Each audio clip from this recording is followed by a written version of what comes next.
Bonjour, bonjour peuple de Dieu, que la grâce, la paix et la joie de l'Éternel soient notre partage ce matin.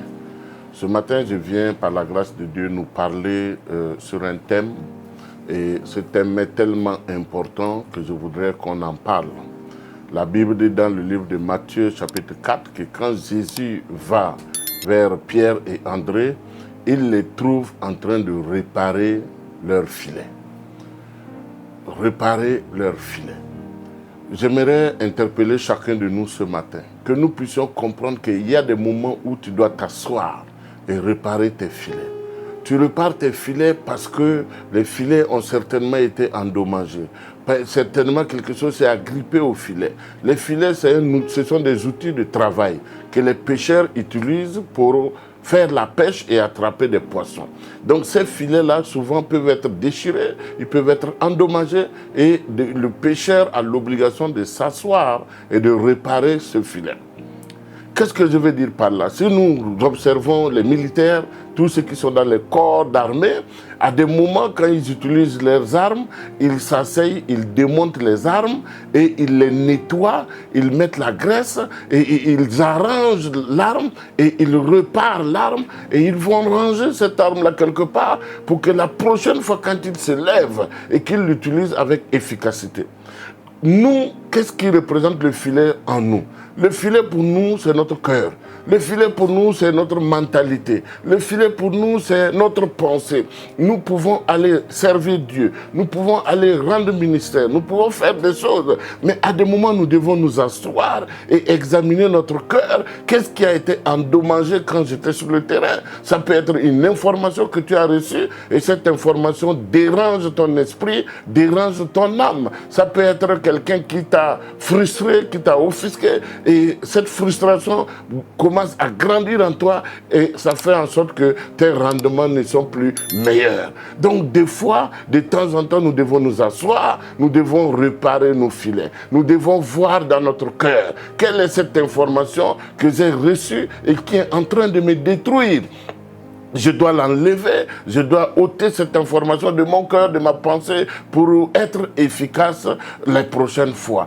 Qu'est-ce qui a été fait? Quel est cet homme qui m'a frustré? Qu'est-ce qui a été dit là où j'étais et qui est susceptible de détruire mon âme, de détruire ma pensée? La Bible dit, c'est Paul qui parle dans le livre d'Hébreux, il dit que veillez à ce qu'aucune graine d'amertume ne soit dans notre cœur et qu'il ne commence à pousser et pousser des rejetons. Donc il y a des graines que quand ça rentre dans ton cœur, ces graines-là vont devenir des arbres et ces arbres vont porter des fruits. Si ces graines-là sont des mauvaises graines, rassure-toi que ça va te détruire. Un leader doit toujours s'asseoir. Un gagnant doit toujours s'asseoir. Après un exploit, tu regardes ta vie, tu regardes ton cœur et tu te poses cette question. Qu'est-ce qui m'a affecté? Qu'est-ce qui m'infecte en ce moment et qui détruit ma foi et qui détruit mon zèle et qui détruit l'engagement ou la dévotion que j'avais pour telle ou telle activité? Si nous n'apprenons pas à réparer nos filets, nous allons être pleins de frustration, nous allons être pleins de suspicion, nous allons être pleins dans l'amertume, dans le sentiment de rejet, et ces choses vont commencer à détruire notre cœur, à détruire nos pensées, à détruire nos âmes et à nous affaiblir. Assieds-toi, revois ton cœur, revois ta vie.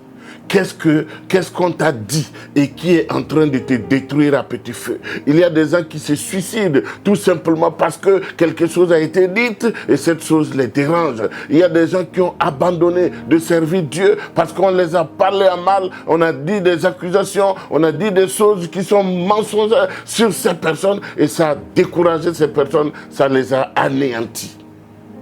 Ne sois pas parmi ceux qui se laissent anéantir. Ne sois pas parmi ceux qui se laissent détruire parce que tu dois être celui-là qui, à chaque fois, s'asseye et qui répare ses filets. Il faut visiter ton cœur. Il faut passer en revue ton cœur, l'état de ton cœur. La Bible dit que garde ton cœur plus que toute autre chose. Ça veut dire qu'il y a des informations, il y a des paroles. Quand ça vient dans ton cerveau, dans tes oreilles, tu dois les évacuer tout de suite pour ne pas tomber dans le piège de ce qu'on appelle le dégoût, le découragement et le suicide à petit feu. Je viens t'exhorter, je viens te parler à toi. Reprends courage, lève-toi, examine-toi, regarde qu'est-ce qui n'est pas bon, enlève, jette, répare ton filet.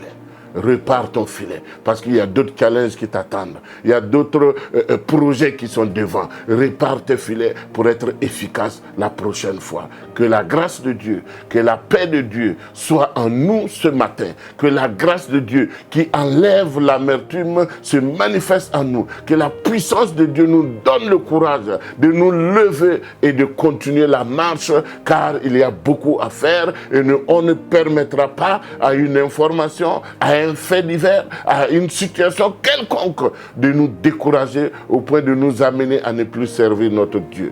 Lève-toi, rentre dans le service, fais ce que tu as à faire, car Dieu t'attend pour un bilan et pour une récompense. Sois béni, sois béni, sois béni. C'est au nom de Jésus que je déclare cela. Répare ton filet. Amen. C'était votre humble serviteur, l'apôtre Dieudonné Kéré, des ministères Centre de rachat et de restauration. Que Dieu te bénisse. Si tu as aimé cette vidéo, il faut la partager au maximum possible afin que d'autres personnes puissent entendre et qu'ils se lèvent aussi et qu'ils se donnent le courage pour persévérer, et parce que des gagnants sont des gagnants et les gagnants ne baissent jamais les bras. Amen.